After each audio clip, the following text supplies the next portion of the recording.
قرآن کریم کے 30ویں پارے کی ایک سورت ہے، چھوٹی سی سورت ہے، ہم سب کو یاد بھی ہوگی، سورہ تکاثر۔ اس کی ابتدائی 2 آیتیں میں نے آپ کے سامنے تلاوت کی۔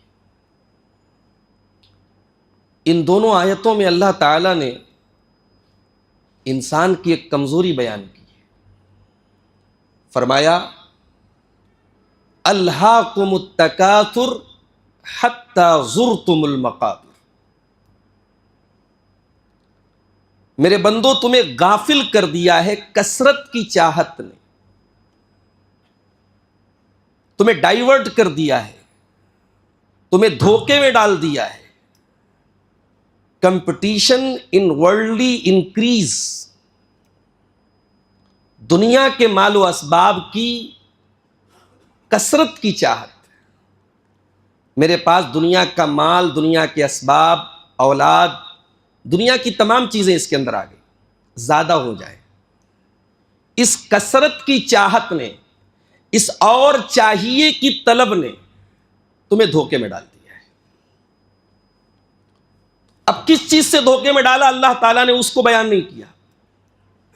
الہاکم التکاثر، تمہیں غافل کر دیا، تمہیں دھوکے میں ڈال دیا کثرت کی چاہت نے، زیادہ کی چاہت نے۔ کس چیز سے غافل کیا اللہ تعالیٰ نے اس کو بیان نہیں کیا۔ یہاں پہ انڈرسٹوڈ ہے کہ وہ تمام چیزیں، اصل میں عربی میں لہو کا جو لفظ ہوتا ہے نا، لہو کہتے ہیں کسی غیر اہم چیز کی وجہ سے اہم چیز کو چھوڑ دینا، کسی معمولی چیز کے لیے کسی امپورٹنٹ چیز کو چھوڑ دینا، یہ ہے لہو، اور وہی لفظ یہاں استعمال ہوا ہے۔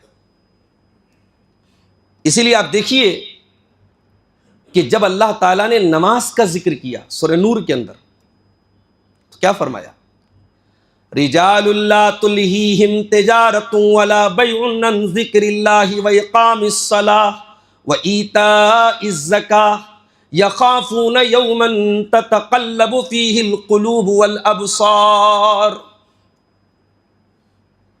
میرے حقیقی مومن بندے وہ ہیں، حقیقت میں مرد کہلانے کے لائق وہ ہیں جن کا کاروبار اور جن کی تجارت اور جن کا لین دین ان کو نماز سے غافل نہ کر دے۔ وہاں بھی تلہیہم اسی سے الہا سے بنا ہے، جو یہاں الہاکم التکاثر آیا اسی سے بنا ہے۔ تو اس کا مطلب یہ ہوا کہ غیر اہم چیز، نان امپورٹنٹ چیز کے لیے امپورٹنٹ چیز کو چھوڑ دینا، غیر اہم چیز کے لیے اہم کو چھوڑ دینا، یہ لہو ہے، اور وہی لفظ اللہ تعالیٰ نے یہاں استعمال کیا، الہاکم التکاثر۔ میرے بھائیوں، اس دنیا میں ہم اور آپ ہمیشہ رہنے کے لیے نہیں آئے۔ ہم سب جانتے ہیں کہ ہمیں ایک دن موت آئے گی، اور ہم یہ بھی جانتے ہیں کہ موت کے بعد یہ کہانی ختم نہیں ہو جائے گی۔ اگر کوئی اس مغالطے میں ہے کہ مر گئے تو کام ختم، تو یہ بہت بڑی بھول ہے۔ اس کائنات کے بنانے والے کریٹر نے ہمیں اور آپ کو اس دنیا میں یوں ہی تو پیدا نہیں کیا ہے۔ اگر ہم دنیا میں اپنی منمانی کی زندگی گزارے اور مر جائے اور کہانی ختم ہو جائے تو پھر نعوذ باللہ ہمیں یہ ماننا پڑے گا کہ اللہ تبارک و تعالیٰ نے کھلواڑ کیا ہے۔ اتنی بڑی کائنات، اتنی بڑی دنیا، زمین و آسمان اور دنیا کی تمام نعمتیں اللہ نے بنائی ہیں، کوئی مقصد نہیں ہے؟ مقصد تو ہے۔ اگر مقصد ہے تو اس کا مطلب کہ مرنے کے بعد بھی ایک زندگی ہے۔ اَيَحْسَبُ الْإِنسَانُ أَن يُتْرَكَ سُدًى، کیا انسان یہ سمجھتا ہے کہ اسے یوں ہی چھوڑ دیا جائے گا، بیکار چھوڑ دیا جائے گا؟ أَلَمْ يَكُ نُطْفَةً مِّن مَّنِيٍّ يُمْنَىٰ، کیا انسان کو یہ نہیں معلوم کہ وہ ایک حقیر پانی کا قطرہ تھا؟ ثُمَّ كَانَ عَلَقَةً فَخَلَقَ فَسَوَّىٰ، اللہ تعالیٰ نے ایک حقیر پانی کے قطرے سے تجھے جمع ہوا خون بنا دیا۔ فَجَعَلَ مِنْهُ الزَّوْجَيْنِ الذَّكَرَ وَالْأُنثَىٰ، پھر تو اپنی ماں کے پیٹ سے دنیا میں جب جنم لیتا ہے، یا تو لڑکا بن کے یا لڑکی بن کے، میل یا فیمیل کی شکل میں، انسان کی شکل میں تو نمودار ہوتا ہے۔ أَلَيْسَ ذَلِكَ بِقَادِرٍ عَلَىٰ أَن يُحْيِيَ الْمَوْتَىٰ، تو وہ اللہ جو ایک حقیر پانی کے قطرے کے ذریعے جیتا جاگتا انسان پیدا کر سکتا ہے، کیا وہ اللہ مرنے کے بعد تجھے دوبارہ زندہ نہیں کر سکتا؟ تیرا حساب نہیں لے سکتا؟ تو اس کا مطلب یہ ہوا کہ ہمیں موت آئے گی، یہ بھی ایک ہمارا ایمان ہے، اور موت کے بعد کی بھی ایک زندگی، اس پر بھی ہمارا ایمان ہے۔ اچھا، یہ جو موت ہے نا، موت ایک ایسی چیز ہے کہ کوئی اس کو قبول کرنا نہیں چاہتا۔ یہ وہ کڑوا پیالہ ہے جو کوئی پینا نہیں چاہتا، لیکن سب کو معلوم ہے کہ پینا ہے۔ ہر انسان کو معلوم ہے کہ ایک دن مرنا ہے۔ یہ وہ کڑوا گھونٹ ہے جس کو ایک نہ ایک دن پینا ہے، اور ہم تو یہ بھی نہیں جانتے کہ کب پینا ہے۔ اگر کوئی یہ سمجھتا ہے، کوئی نوجوان یہ سمجھتا ہے کہ وہ بڑھاپے تک زندہ رہے گا، تو اس کی آنکھوں کے سامنے ہزاروں لاکھوں کی تعداد میں ہونے والی جوانوں کی موتیں اس بات کا ثبوت ہے کہ موت کا کوئی ٹائم فکس نہیں ہے۔ یعنی موت آپ سے اپائنٹمنٹ لے کر کے نہیں آئے گی۔ موت کو اس سے کوئی مطلب نہیں کہ آپ کے کون سے کام ادھورے ہیں، کون سے پروجیکٹ ہیں جو پورے نہیں ہوئے ہیں۔ موت کو اس سے کوئی غرض نہیں کہ آپ کے جانے کے بعد آپ کے گھر والوں کا کیا ہوگا۔ ایک شادی شدہ انسان کی زندگی میں، اس کے بچوں کی زندگی میں، اس کی بیوی کی زندگی میں کیا تبدیلیاں آئیں گی، کیا پریشانیاں آئیں گی، موت کو اس سے کوئی مطلب نہیں ہے۔ اگر انسان صرف موت پر غور کرے تو انسان کو اپنی اوقات پتہ چل جائے، اپنی ویلیو پتہ چل جائے، انسان کس دھوکے میں پڑا ہوا ہے انسان کو معلوم ہو جائے۔ کل نفس ذائقۃ الموت، اے میرے بندو، ہر نفس کو، ہر جاندار کو مرنا ہے۔ جس کے اندر جان ہے اس کو ایک دن بے جان ہونا ہے، سب کو مرنا ہے۔ اور یہ نہ سمجھ لینا کہ مرنے کے بعد تمہارا کام ختم ہو جائے گا۔ وَإِنَّمَا تُوَفَّوْنَ أُجُورَكُمْ يَوْمَ الْقِيَامَةِ، تمہیں قیامت کے دن تمہارے عمل کا پورا پورا بدلہ دیا جائے گا۔ اے مجرموں، اے غلط کام کرنے والوں، اے اللہ کو ناراض کرنے والوں، کہیں تم یہ نہ سمجھ لینا کہ مرنے کے بعد تمہیں تمہارے عمل کا بدلہ نہیں ملے گا۔ وَإِنَّمَا تُوَفَّوْنَ أُجُورَكُمْ يَوْمَ الْقِيَامَةِ، قیامت کے دن تمہارے عمل کا تم کو پورا پورا بدلہ دیا جائے گا۔ انسان اس دن کے بارے میں سوچے میرے بھائی، جس دن انسان کو اللہ کے سامنے کھڑا ہونا پڑے گا۔ اگر انسان یہ تصور پیدا کر لے، واللہ دنیا کی ہر برائی سے انسان توبہ کر لے گا، دنیا کا ہر کرپشن ختم ہو جائے گا، دنیا کی ہر گندگی ختم ہو جائے گی اگر یہ ڈر پیدا ہو جائے۔ جانتے ہو ہمارے نبی کے اوپر قرآن کی آخری آیت کون سی نازل ہوئی؟ The last verse of the Quran revealed on the Prophet Muhammad صلی اللہ علیہ وسلم، آخری آیت جو پیارے رسول پر اتری ہے وہ سورہ بقرہ کی آیت نمبر 281 ہے، 281 نمبر کی آیت۔ یہ آخری آیت ہے، اس کے بعد 7 دن کے بعد یا 8 دن کے بعد اللہ کے رسول کا انتقال ہو گیا تھا۔ اس آخری آیت میں اللہ نے میسج کیا دیا ہے، وہ غور کرنے کی بات ہے۔ اگر انسان اس ایک آیت پر غور کر لے تو انسان کی زندگی میں سدھار آ جائے گا۔ وَاتَّقُوا يَوْمًا تُرْجَعُونَ فِيهِ إِلَى اللَّهِ، اے میرے بندو ڈرو اس دن سے جس دن تم اللہ کے سامنے پیش کیے جاؤ گے۔ اے غلط کام کرنے والو، اے زنا کرنے والو، اے قتل کرنے والو، اے چوری کرنے والو، اے بےایمانی کرنے والو، اے شراب پینے والو، اے اللہ کو ناراض کرنے والو، تم کہاں بھاگ رہے ہو؟ تم زمین کے کسی بھی کونے میں چلے جاؤ، اللہ کی پکڑ سے تو نہیں بچ سکتے۔ تم رہو گے تو اسی یونیورس کے اندر، تم رہو گے تو اسی کائنات کے اندر، کائنات کے کسی بھی چپے میں چلے جاؤ تمہیں اللہ کے سامنے پیش تو ہونا پڑے گا، تم اللہ سے تو نہیں بچ سکتے۔ وَاتَّقُوا يَوْمًا تُرْجَعُونَ فِيهِ إِلَى اللَّهِ، ڈرو اس دن سے جس دن تم اللہ کے سامنے پیش کیے جاؤ گے۔ ثُمَّ تُوَفَّى كُلُّ نَفْسٍ مَا كَسَبَتْ، اور پھر ہر نفس کو اس کے عمل کا پورا پورا بدلہ دیا جائے گا۔ جب اللہ حساب لے گا تو پورا پورا لے گا۔ ہمارا ایمان ہے قیامت کے دن میزان قائم ہوگا۔ میزان مینس اسکیل، ترازو، ایک ترازو ہوگا۔ اس ترازو کی کیا حقیقت ہے یہ تو قیامت کے دن پتہ چلے گا، وہ ترازو دکھنے میں کیسا ہے، لیکن اس ترازو پر جو اعمال کو تولا جائے گا، اللہ اکبر، وہ کیسا ترازو ہوگا؟ اللہ کہتا ہے سورہ مومنون کے اندر، وَنَضَعُ الْمَوَازِينَ الْقِسْطَ لِيَوْمِ الْقِيَامَةِ، ہم قیامت کے دن انصاف کا ترازو رکھیں گے، فَلَا تُظْلَمُ نَفْسٌ شَيْئًا، اور کسی کے ساتھ کوئی ظلم، کوئی اتیاچار، کوئی انیائے نہیں ہوگا۔ کسی کے ساتھ کوئی انجسٹس نہیں ہوگا، کوئی نا انصافی نہیں ہوگی. فلا تظلم نفس شیئا، قیامت کے دن جو ترازو ہوگا اس پر سب کے اعمال کو تولا جائے گا اور کسی کے ساتھ کوئی ظلم نہیں ہوگا. وَإِن كَانَ مِثْقَالَ حَبَّةٍ مِّنْ خَرْدَلٍ أَتَيْنَا بِهَا، ایک رائی کے دانے کے برابر بھی اگر کوئی چیز تیرے پاس ہوگی، رائی کے دانے کے برابر تو نے کوئی گناہ کیا ہوگا، کوئی نیکی کی ہوگی، اللہ کے ترازو پر وہ بھی سامنے آ جائے گی. وَكَفَى بِنَا حَاسِبِينَ، میرے بندو جب ہم حساب لیں گے تو کافی ہو جائیں گے. سنن ابن ماجہ کی ایک روایت ہے، اللہ کے پیارے رسول صلی اللہ علیہ وسلم کے پاس ایک صحابی آئے، کہا ہے اللہ کے نبی میرے کچھ غلام ہیں، وہ کبھی کبھی میری نافرمانی کر دیتے ہیں، میرے ساتھ بدتمیزی کرتے تو میں سزا دے دیتا ہوں، مار دیتا ہوں، برا بھلا بھی کہہ دیتا ہوں، تو کیا اللہ کیا میری پکڑ ہوگی؟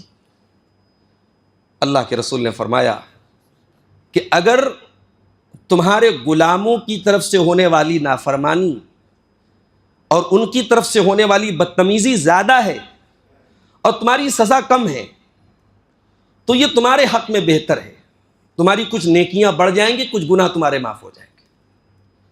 لیکن اگر اس کا الٹا ہو گیا اور تمہارے غلاموں کی طرف سے ہونے والی بدتمیزی کم ہے، ان کی نافرمانی کم ہے اور تمہاری سزا زیادہ ہے، تمہارا پنشمنٹ زیادہ ہے، تو یہ تمہارے لیے بہت بڑی مصیبت بن جائے گی. تمہاری کچھ نیکیاں ختم ہو جائیں گی، تمہارے ذمے کچھ گناہ بڑھا دیے جائیں گے.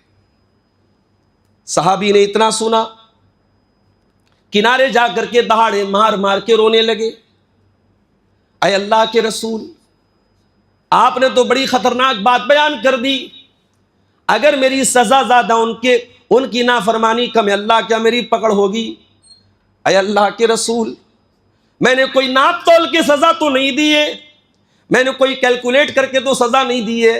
اے اللہ کے نبی، یہ تو بہت بڑا خطرہ ہے، بہت بڑا رسک ہے، میری نیکیاں خطرے میں، میرے اوپر گناہوں کا وبال آنے کا ڈر ہے. آپ نے فرمایا اے میرے صحابی، کیا تو نے قرآن کی آیت نہیں پڑھی؟ اللہ فرماتا ہے وَنَضَعُ الْمَوَازِينَ الْقِسْطَ لِيَوْمِ الْقِيَامَةِ، ہم قیامت کے دن انصاف کا ترازو رکھیں گے. فَلَا تُظْلَمُ نَفْسٌ شَيْئًا، اور کسی کے ساتھ کوئی ظلم نہیں ہوگا. وَإِن كَانَ مِثْقَالَ حَبَّةٍ مِّنْ خَرْدَلٍ أَتَيْنَا بِهَا، ایک رائی کے دانے کے برابر بھی کوئی چیز ہوگی تو سامنے آ جائے گی. صحابی رونے لگے، زار و قطار رونے لگے، اور انہوں نے کہا ہے اللہ کے نبی، میں آپ کو گواہ بنا کے کہتا ہوں، میں اتنا بڑا رسک نہیں لے سکتا، میں سارے غلاموں کو انی اشہدکم علی انہم احرار کلہم، میں آپ کو گواہ بنا کے کہتا ہوں میں اپنے سارے غلاموں کو آزاد کر رہا ہوں. یہ جو ڈر ہے میرے بھائی، اللہ کے سامنے جواب دہی کا ڈر، اللہ کے سامنے پیش کیے جانے کا ڈر، یہ ڈر اگر آ جائے نا تو انسان کی زندگی سنور جائے گی. اور یہی میسج اللہ نے اس آخری آیت میں دیا ہے جو اپنے پیارے رسول صلی اللہ علیہ وسلم کے اوپر اللہ نے نازل کی ہے. وَاتَّقُوا يَوْمًا تُرْجَعُونَ فِيهِ إِلَى اللَّهِ، میرے بندو ڈرو اس دن سے جس دن تم اللہ کے سامنے لوٹائے جاؤ گے. ثُمَّ تُوَفَّى كُلُّ نَفْسٍ مَا كَسَبَتْ، اور ہر نفس کو اس کے عمل کا پورا پورا بدلہ دیا جائے گا. وَهُمْ لَا يُظْلَمُونَ، اور کسی کے ساتھ کوئی ظلم نہیں ہوگا. تو سورہ آل عمران کی جو آیت میں نے آپ کے سامنے پڑھی، کل نفس ذائقۃ الموت، ہر نفس کو مرنا ہے. اس کے بعد اگلی بات اللہ نے یہی کہی وَإِنَّمَا تُوَفَّوْنَ أُجُورَكُمْ يَوْمَ الْقِيَامَةِ، اور قیامت کے دن تمہارے عمل کا تم کو پورا پورا بدلہ دیا جائے گا. دنیا میں ہماری نظروں میں سکسیسفل کون ہے؟ جس کے پاس دنیا کی تمام نعمتیں ہوں، اچھا گھر ہو، بیوی بچے سکون سے ہوں، اچھی جاب ہو، آمدنی کے اچھے ذرائع ہوں، دنیاوی اعتبار سے کوئی ہماری نظر میں تو یہی ہے نا سکسیس. اس میں کوئی شک نہیں کہ یہ بھی ایک طریقے کی کامیابی ہے. دنیا میں انسان اگر سکون کے ساتھ اپنے بال بچوں کے ساتھ کشادہ مکان میں ہے، روزی روٹی کی آمدنی کے ذرائع اچھے ہیں، بہت اچھی بات ہے، مگر صرف یہی کامیابی نہیں ہے. اللہ نے اسی آیت میں حقیقی کامیابی کا مطلب بھی بتایا. فرمایا فَمَنْ زُحْزِحَ عَنِ النَّارِ وَأُدْخِلَ الْجَنَّةَ فَقَدْ فَازَ، میرے بندو حقیقت میں کامیاب وہ انسان ہے جس کو اللہ تعالیٰ کی بارگاہ میں جہنم سے بچا لیا جائے اور جنت میں داخل کر دیا جائے۔ دنیا میں اگر اس نے کچھ تکلیفیں بھی اٹھائی ہو، بہت اچھی زندگی اس کو نہ ملی ہو، بیماریوں میں رہا ہو، آزمائشوں میں رہا ہو، تکلیفوں میں رہا ہو، لیکن کل اللہ کی عدالت میں اگر یہ فیصلہ کر دیا گیا میرا یہ بندہ جنتی ہے، میرے اس بندے کو جہنم سے بچا لیا جائے، تو وہ کامیاب ہے۔ اور دنیا میں بڑے اونچے اونچے مکانوں میں رہ کے کیا کر لیا، بڑی لگزریس لائف گزار کر کے کیا کر لیا، دنیا میں آرام دہ بستر پہ سو کے کیا کر لیا، اگر قیامت کے دن اللہ کی بارگاہ میں یہ فیصلہ ہو گیا کہ یہ بندہ جہنم میں جائے گا، جنت میں نہیں جائے گا۔ کامیابی تو یہ ہے میرے پیارے بھائیوں، اللہ کی نظر میں کامیابی اور حقیقی کامیابی یہی ہے کہ انسان جہنم سے بچا لیا جائے اور جنت میں داخل کر دیا جائے۔ لیکن انسان اس کامیابی سے بھاگ رہا ہے، اس کامیابی کے پیچھے نہیں بھاگ رہا ہے، اس کامیابی کو چھوڑ کے دنیا کو کامیاب بنانے کے چکر میں پڑا ہے، آخرت کی اسے کوئی چنتا نہیں ہے۔ وَمَا الْحَيَاةُ الدُّنْيَا إِلَّا مَتَاعُ الْغُرُورِ، جبکہ دنیا کی زندگی ایک دھوکے کا سامان ہے۔ دنیا کی کون سی چیز ہے جو پرماننٹ ہے؟ اس خوبصورتی پر ہمیں ناز ہوتا ہے، ایک دن وہ خوبصورتی ختم ہو جاتی ہے۔ جس جوانی پر ہم اتراتے ہیں، بڑھاپا آتا ہے، جوانی ختم، کمزور ہو گئے۔ جس دولت پر ہمیں ناز ہے، جس دن مر کے جائیں گے ساری دولت وارثوں میں بڑھ جائے گی، ہم تو خالی ہاتھ دنیا سے جائیں گے۔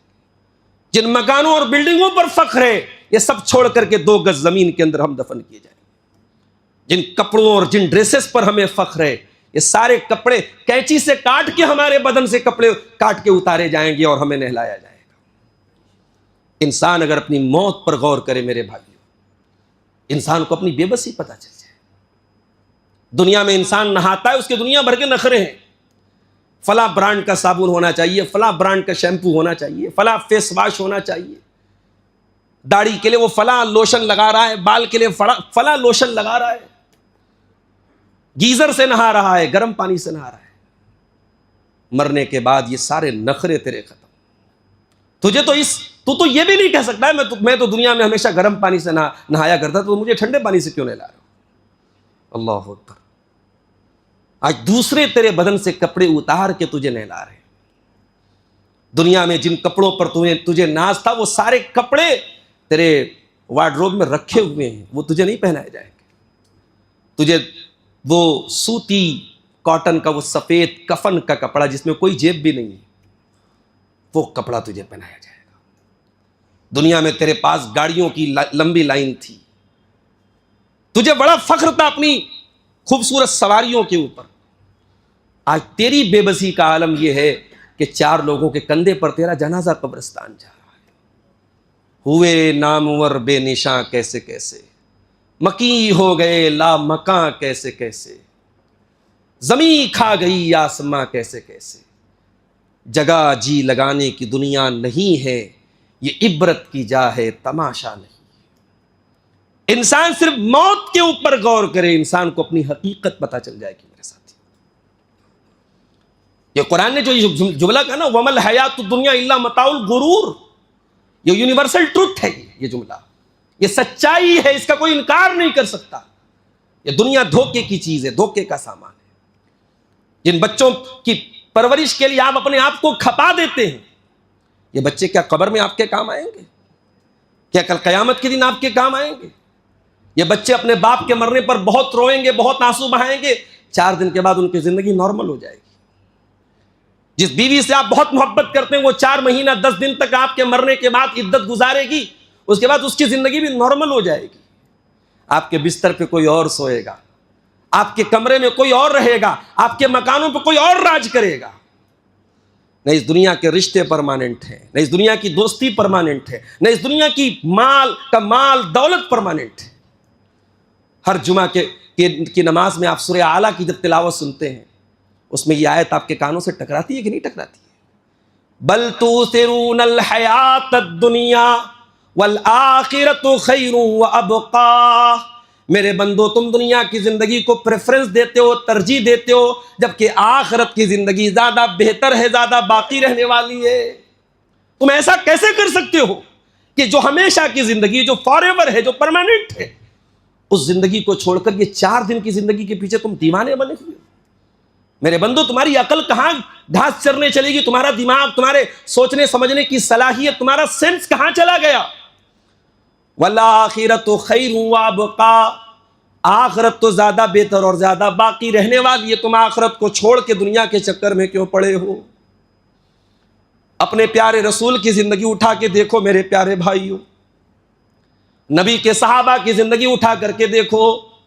ایسا نہیں کہ ان کے پاس مال کی کمی تھی، اسباب کی کمی تھی، لیکن انہوں نے دنیا سے زیادہ آخرت کو ترجیح دی۔ ہمارے پیارے نبی صلی اللہ علیہ وسلم کو دنیا میں جب آرام دہ بستر پیش کیا گیا، آپ نے اس کو بھی قبول نہ کیا۔ آپ نے فرمایا مالی ولد دنیا، میرا دنیا سے کیا لینا دینا ہے؟ ما انا الا کراکب استظل تحت شجرۃ ثم راح فترکها، میں تو دنیا میں ایک مسافر کی طرح ہوں۔ ایک مسافر کسی پیڑ کے نیچے آرام کرنے کے لیے لیٹتا ہے۔ یہ دنیا میرے لیے temporary place of the rest ہے، یہ ٹیمپرری میرے لیے ریسٹ روم ہے، یہ وقتی آرام گاہ ہے، یہ میرا ڈیسٹینیشن نہیں ہے، یہ میری منزل نہیں ہے، میری منزل آخرت ہے۔ یہ تصور دیا ہے اللہ کے رسول نے، یہ کانسیپٹ دیا ہے پیارے رسول نے، یہ کانسیپٹ دیا ہے اسلام نے۔ میرے بھائیوں، موت کو یاد کرو۔ ہمارا مسئلہ کیا ہے؟ جب ہمارے گھر میں کوئی میت ہوتی ہے، ہمارے رشتہ داروں میں کوئی جنازہ اٹھتا ہے، تو وقتی طور پر ہمیں موت یاد آتی ہے، ہمیں لگتا ہے کہ یہاں ہمیں مرنا ہے، لیکن 4 دن کے بعد جب وہ میت ختم، جنازہ ختم، تو ہمارے ذہنوں سے موت کا تصور بھی ختم۔ اسلام یہ کہتا ہے کہ موت کو ہمیشہ یاد رکھو، ہمیشہ یہ بات تمہارے ذہن میں رہے کہ موت آئے گی۔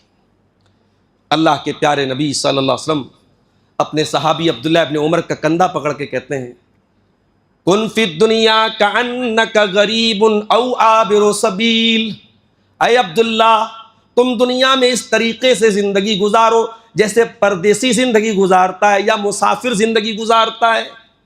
ایک پردیسی ہے، اپنے وطن سے دور کہیں رہتا ہے، اسے دنیا کی جتنی نعمتیں بھی مل جائیں، ذہن کے کسی نہ کسی کونے میں یہ بات ہوتی ہے کہ میں اپنے وطن میں نہیں ہوں، میں اپنے لوگوں کے بھی، میں غیر جگہ ہوں، میں پردیس میں ہوں۔ تو جس طریقے سے انسان پردیس میں زندگی گزارتا ہے، جسے اپنے حقیقی وطن کی بار بار یاد آتی ہے، اللہ کے نبی نے فرمایا دنیا میں ویسے زندگی گزارو، یا مسافر کی طرح زندگی گزارو۔ مسافر سفر میں جاتا ہے تو ایسا نہیں کہ پورا کمرہ لے کے چلا جاتا ہے، وہ اپنے بیگ میں ضرورت کی چیزیں لے کے جاتا ہے، اتنی ہی چیزیں لے کے جاتا ہے کہ بہت زیادہ لگیج لے کے نہیں جا سکتا، مجھے سفر کرنا ہے۔ دنیا میں اس مسافر کی طرح زندگی گزارو۔ تم دنیا میں پرماننٹ رہنے کے لیے نہیں آؤ، پرماننٹ تمہارا گھر آخرت کا گھر ہے، وہاں کی تیاری کرو۔ اور عبداللہ ابن عمر نے جب یہ حدیث سنی تو سننے کے بعد وہ کہتے ہیں، جن لوگوں کو وہ حدیث بیان کرتے ان سے کہتے ہیں کہ اذا اصبحت فلا تنتظر المساء واذا امسیت فلا تنتظر الصباح، جب صبح ہو جائے تو شام کا انتظار نہ کرو، اور شام ہو جائے تو صبح کا انتظار نہ کرو۔ یعنی ہر دن کو اپنی زندگی کا آخری دن سمجھ کے گزارو۔ جب شیطان گناہوں کے راستے پہ لے کے جائے تو سوچو کہ اسی گناہ کے دوران اگر موت آ گئی تو کیا عالم ہوگا۔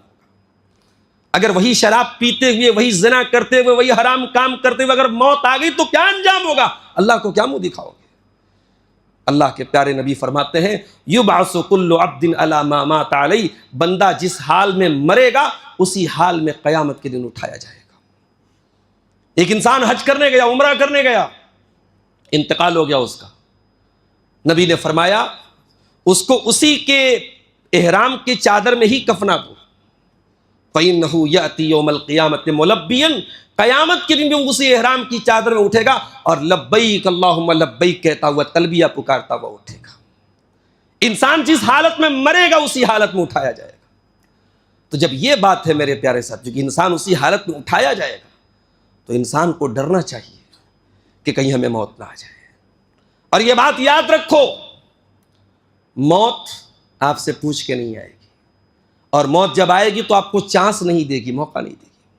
سورہ واقعہ کی آخر کی آیات ذرا دیکھیے آپ، فلولا اذا بلغت الحلقوم وانتم حینئذ تنظرون، میرے بندو یاد کرو جب جان حلق تک پہنچ جاتی ہے، جب روح کے نکلنے کا ٹائم آتا ہے اور تم اپنی آنکھوں سے دیکھ رہے ہو کہ مرنے والا مرنے کے قریب ہے، تم اپنی آنکھوں سے دیکھ رہے ہو وَأَنْتُمْ حِينَئِذٍ تَنْظُرُونَ، تم اپنی آنکھوں سے دیکھ رہے ہو کہ انسان مر رہا ہے، وَنَحْنُ أَقْرَبُ إِلَيْهِ مِنْكُمْ وَلَكِنْ لَا تُبْصِرُونَ، اور اے میرے بندو، تم تو مرنے والے کی چارپائی کے پاس بیٹھے ہوئے ہو، بیوی اس کے سرہانے بیٹھی ہے، بچے اس کے دائیں بائیں بیٹھے، بچوں کو لگتا ہے کہ باپ سے سب سے زیادہ قریب ہم ہیں، بیوی کو لگتا ہے کہ شوہر سے سب سے زیادہ قریب ہم ہیں۔ اللہ کہہ رہا ہے کہ تم سے بھی زیادہ قریب تمہارا رب ہے۔ اللہ تو تم سے بھی زیادہ قریب ہے، اللہ تو اپنے بندے کی شہرک سے زیادہ قریب ہے۔ تو میرے بندو، ہم تو قریب ہیں مرنے والے کے حساب سے۔ فَلَوْلَا إِن كُنتُمْ غَيْرَ مَدِينِينَ تَرْجِعُونَهَا إِن كُنتُمْ صَادِقِينَ، تو اے میرے بندو، اگر تمہیں یہ لگتا ہے کہ تمہارے اوپر اللہ تعالیٰ کا کوئی پاور نہیں ہے، کوئی اختیار نہیں ہے، کوئی کنٹرول نہیں ہے، تو ذرا تم مرنے والے کو موت سے بچا کر کے دکھا دو، ذرا اس کی روح کو واپس کر کے دکھا دو۔ نہیں کر سکتے، تم موت سے نہیں بچا سکتے۔ اے انسان، تو ٹیکنالوجی کے جس معیار تک پہنچنا چاہے تو پہنچ جائے، تیرے پاس موت کا کوئی سولوشن نہیں۔ ایک وقت آئے گا کہ بڑے سے بڑا ڈاکٹر بھی آپ سے کہے گا کہ نہیں صاحب، ان کو اب دوا کی نہیں، ان کو دعا کی ضرورت ہے۔ موت کا سولوشن نہیں آپ کے پاس، موت آئے گی، اور جب یہ موت آئے گی میرے پیارے ساتھی، تو ہمارا ایمان ہے کہ موت کے بعد بھی ایک دنیا ہے۔ ایک تو آخرت ہے، قیامت کے بعد جو دنیا ہے، اور قیامت کے پہلے اور ہمارے مرنے کے بعد بھی ایک دنیا ہے، اس کا نام برزخ ہے۔ اور یہ برزخ کی زندگی، جس کو ہم قبر کی زندگی کہتے ہیں، اس کو بھی ہم سب کو گزارنا ہے۔ اللہ نے فرمایا حَتَّى إِذَا جَاءَ أَحَدَهُمُ الْمَوْتُ قَالَ رَبِّ ارْجِعُونِ، میرے بندو، جب کسی کی موت کا ٹائم آتا ہے تو بندہ کہتا ہے کہ اے میرے رب، مجھے ایک بار تو دنیا میں واپس بھیج دے، لَعَلِّي أَعْمَلُ صَالِحًا، تاکہ میں نیک عمل کر لوں۔ مرنے کے بعد انسان دوبارہ دنیا میں آنے کی تمنا کرے گا، اور یہ تمنا اس لیے نہیں کرے گا کہ مکان بنوا رہا تھا ادھورا ہے، اس کو پورا کر دوں، بیٹی کا رشتہ لگا تھا، شادی کرنے والا تھا، شادی کی ڈیٹ پڑ گئی تھی، شادی کر کے چلا ہوں، بیوی کی کچھ خواہشات پوری کرنی تھی، ان کو پورا نہیں۔ انسان مرنے کے بعد اللہ سے دوبارہ آنے کا چانس بھی کیوں مانگ رہا ہے؟ لعلی اعمل صالحا، اے اللہ میں غلط تھا، مجھ سے بڑی چوک ہو گئی، تو ایک چانس اور دے دے، میں وعدہ کرتا ہوں کہ میں نیک عمل کروں گا، میں اچھا عمل کروں گا، اپنی ساری غلطیوں کو سدھار لوں گا۔ اللہ فرماتا کلا، یہ کبھی نہیں ہو سکتا، انہا کلمۃ ہوا قائلھا، مرنے کے بعد اب دوبارہ دنیا میں کوئی واپس نہیں آ سکتا۔ اللہ کا رول یہی ہے، اللہ کا اصول ہی۔ ہمارے ہاں بعض لوگوں کے دماغ میں یہ تصور ہے کہ جو خودکشی کر لے اس کی روح دنیا میں بھٹکتی ہے، یا ایکسیڈنٹل جو ڈیتھ ہو جائے اس کی روحیں بھٹکتی رہتی ہیں۔ یہ سب بکواس باتیں، فلموں اور سیریلوں کے ذریعے باتیں پھیلائی گئی، حقیقت سے اس کا کوئی تعلق نہیں۔ دنیا میں کسی کی روح واپس نہیں آتی، کوئی بھوت نام کی چیز اسلام میں نہیں۔ ہاں جنات ہیں، جنات کبھی کبھی انسان کو پریشان کرتے، جنات بھی ہماری طرح ایک کریشن ہے، وہ بھی ایک مخلوق ہے، وہ ایک الگ میٹر ہے، لیکن کسی کے مرنے کے بعد روح دنیا میں واپس نہیں آتی۔ اللہ نے کہا میرے بندے، تو یہ بات بول تو رہا ہے، لیکن تیری یہ وش کبھی پوری نہیں ہوگی، تیری یہ تمنا کبھی پوری نہیں ہوگی۔ وَمِن وَرَائِهِمْ بَرْزَخٌ إِلَىٰ يَوْمِ يُبْعَثُونَ، اب قیامت تک تجھے برزخ کی زندگی گزارنا ہے۔ یہی برزخ کی زندگی جسے قبر کی زندگی کہتے ہیں، اور اس قبر کی زندگی کو ہم سب کو گزارنا ہے میرے بھائی۔ کبھی کبھی قبرستان بھی جایا کرو، کبھی کبھی ضروری نہیں باپ کا انتقال ہو جائے تو باپ کی مغفرت کی دعا کرنے کے لیے یا ماں کی مغفرت کی دعا کرنے کے لیے قبرستان انسان جائے، یہ ضروری نہیں۔ آپ گھر بیٹھے بھی اپنے والد کے لیے دعا کر سکتے ہیں، والدہ کے لیے دعا کر سکتے ہیں، لیکن کبھی کبھار جایا کرو۔ کیوں جانا چاہیے؟ اس لیے کہ جب آپ قبرستان جائیں گے تو آپ کو کچھ دیر کے لیے احساس ہوگا کہ ہاں یہ ہے دنیا میں میری آخری منزل، آخرت کے پہلے دنیا میں میرا آخری ٹھکانہ یہی ہے۔ میں اپنے فلیٹ میں بڑے آرام سے رہتا ہوں، کمرے میں بغیر اے سی کے سوتا ہوں، یہاں مجھے سونا ہے، اس مٹی کے بستر پہ مجھے سونا ہے۔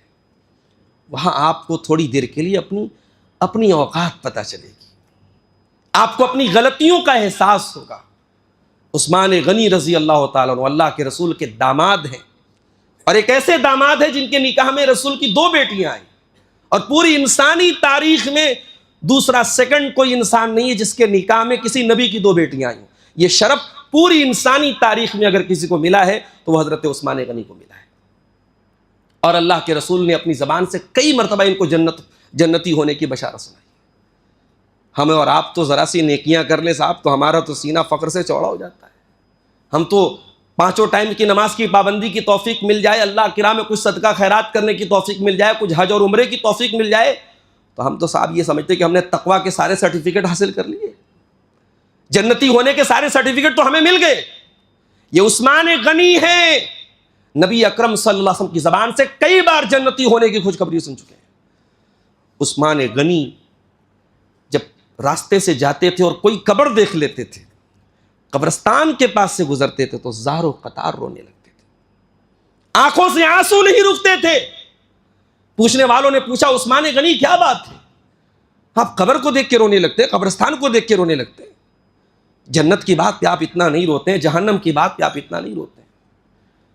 کہا کہ وہ لوگوں میں اس لیے روتا ہوں کہ میں نے اپنے پیارے رسول کو یہ فرماتے ہوئے سنا ہے، ان القبر اول منزل من منازل الآخرہ، یہ قبر آخرت کی پہلی منزل ہے، جو اس سے بچ گیا اس کے لیے آگے کی منزلیں آسان ہیں۔ اور میں نے اپنے پیارے رسول کو یہ بھی فرماتے ہوئے سنا ہے، ما رأیت منظرا قط الا والقبر افظع منہ، میں نے قبر کے عذاب سے زیادہ بھیانک کوئی منظر نہیں دیکھا ہے۔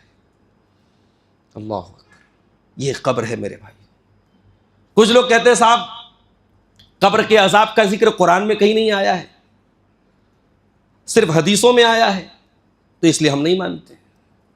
اب اس کا ایک جواب تو یہ ہے کہ شریعت جو ہے وہ قرآن و حدیث دونوں کا نام ہے۔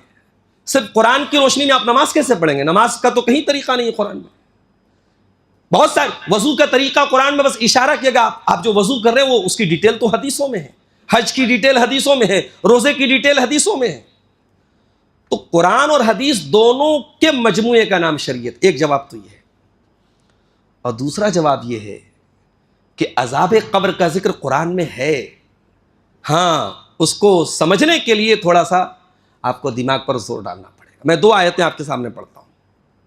ایک آیت ہے سورہ انعام کی 93 نمبر کی آیت، 93 نمبر کی آیت۔ اللہ نے فرمایا وَلَوْ تَرَىٰ إِذِ الظَّالِمُونَ فِي غَمَرَاتِ الْمَوْتِ وَالْمَلَائِكَةُ بَاسِطُو أَيْدِيهِمْ الْيَوْمَ تُجْزَوْنَ عَذَابَ الْهُونِ بِمَا كُنتُمْ تَقُولُونَ عَلَى اللَّهِ غَيْرَ الْحَقِّ وَكُنتُمْ عَنْ آيَاتِهِ تَسْتَكْبِرُونَ۔ یاد کرو میرے بندو، جب ظالموں کا، مجرموں کی موت کا ٹائم آتا ہے تو فرشتے اپنا ہاتھ بڑھا کر کے ان سے کہہ رہے ہوتے ہیں کہ اخرجوا انفسکم، اپنی جان ہمارے حوالے کرو، الیوم تجزون عذاب الہون، تمہیں آج ذلت والا عذاب دیا جائے گا۔ فرشتے کہہ رہے ہیں، جو جان نکالنے کے لیے جو فرشتے آتے ہیں وہ کہہ رہے ہیں کہ اے انسان آج اپنی جان ہمارے حوالے کر، آج تجھ کو عذاب دیا جائے۔ یہ کون سا عذاب ہے جو موت والے دن دیا جائے گا؟ یہ ہے عذاب قبر، یہ ہے برزخ کا عذاب۔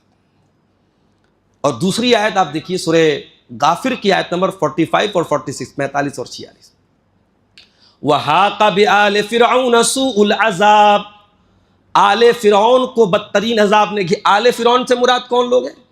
فرعون کی تو کوئی اولاد نہیں تھی، تو آل فرعون کا مطلب ہوا فرعون کے فالوورز، تو آل فالوورز کو بھی کہا جاتا ہے۔ تو اللہم صلی علی محمد وعلی آل محمد جب ہم بولتے ہیں تو بعض لوگ کیا سمجھتے ہیں کہ آل محمد سے مراد صرف اللہ کے رسول کے گھر کے لوگ ہیں۔ یہ نہیں، اللہ کے رسول کے گھر کے لوگ شامل ہیں اس میں، اللہ کے رسول کے خاندان کے وہ تمام اہل ایمان اس میں شامل ہے جو قیامت تک آئیں گے۔ لیکن آل کا یہ لمیٹیڈ مطلب نہیں ہے، آل سے وہ تمام لوگ مراد ہوتے ہیں جو فالوورز ہوں۔ تو فرعون کے آل کو گھیر لیا بدترین عذاب نے، النار یعرضون علیہا غدوا وعشیا، اور فرعون اور اس کے چمچوں کو، فرعون اور اس کے فالوورز کو صبح شام آگ کا عذاب دیا جا رہا ہے۔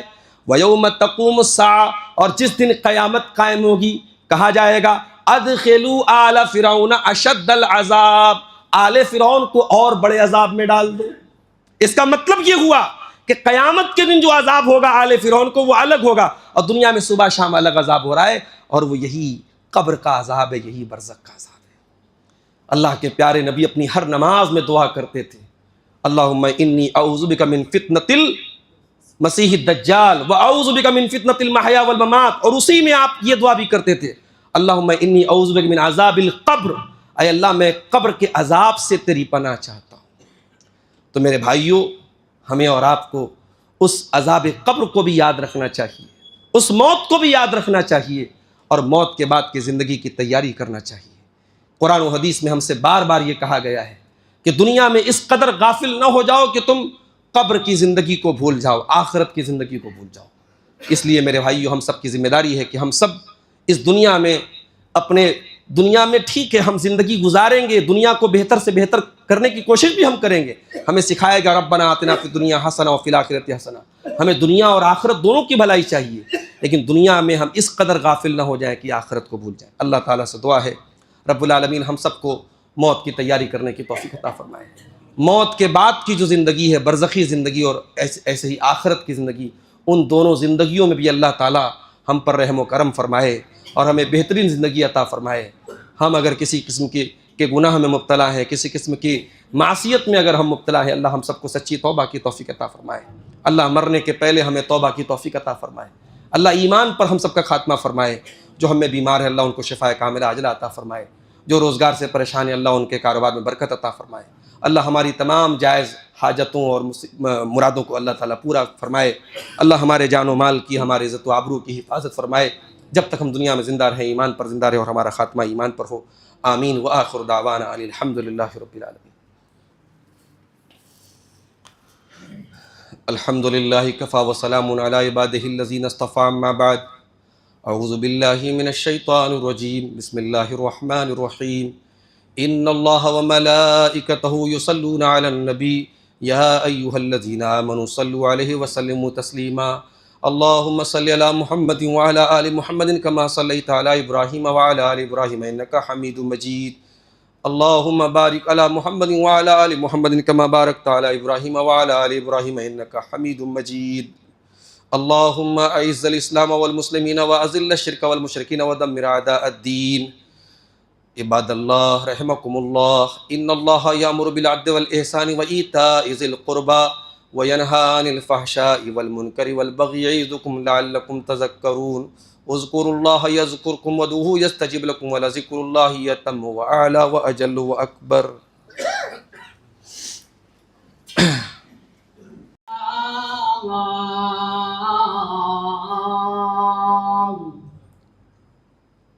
حي على الفلاح،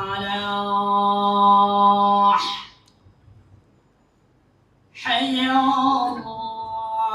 الفلاح، الله أكبر الله أكبر، لا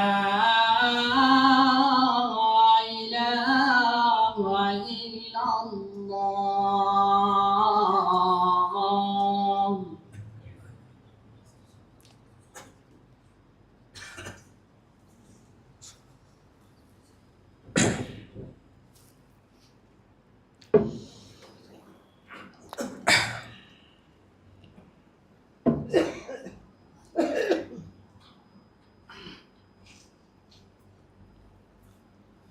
الحمد للہ نحمده ونستعینه ونستغفره ونعوذ باللہ من شرور انفسنا ومن سیئات اعمالنا،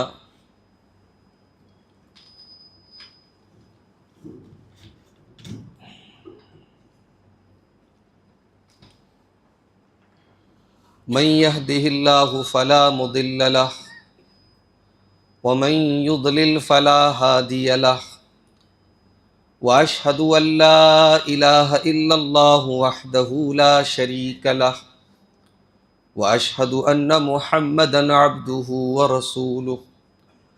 يا أيها الذين آمنوا اتقوا الله حق تقاته ولا تموتن إلا وأنتم مسلمون يا أيها الناس اتقوا ربكم الذي خلقكم من نفس واحدة وخلق منها زوجها وبث منهما رجالا كثيرا ونساء فاتقوا الله الذي تساءلون به والأرحام إن الله كان عليكم رقيبا يا أيها الذين آمنوا اتقوا الله وقولوا قولا سديدا يصلح لكم أعمالكم ويغفر لكم ذنوبكم ومن يطع الله ورسوله فقد فاز فوزا عظيما أما بعد فإن خير الحديث كتاب الله